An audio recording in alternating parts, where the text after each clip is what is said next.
As someone who lives and works in Washington, D.C., I want to talk about the exact moment that it dawned on me that Alexandria Ocasio Cortez could win the presidency in 2028. For those of you who don't know me, my name is Danielle Lemon. I have a PhD in climate science. I've been quoted in the New York Times, the Washington Post, Politico, and The Hill. There was a moment that it actually hit me that yes, Alexandria Ocasio Cortez could actually win the presidency, and it happened not in the way you might think. I had been going to events for months, whether it be in Congress, on the Hill, at the embassies, at professional networking events.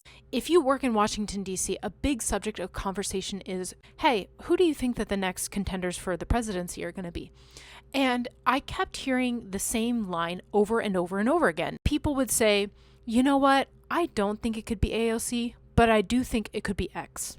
I don't think it could be AOC, but I do think it could be Y.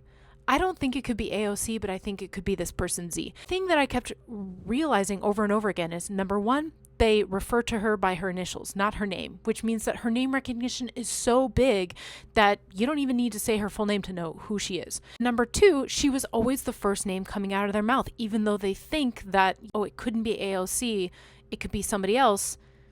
AOC is the first name that came to mind when you thought about the President of the United States. The last thing that I want to say about this is that she's a threat to the center of power here in Washington, D.C. She will be a threat to the status quo of corporations buying into politics, but the next election is not going to be up to consultants. It's going to be up to the American public. It is going to be up to regular voters, taxpayers, people who can't afford rent, can't afford groceries, can't afford their mortgages, can't afford a car, can't afford childcare. It's not the typical profile of people in Washington, D.C., okay? So let me tell you that.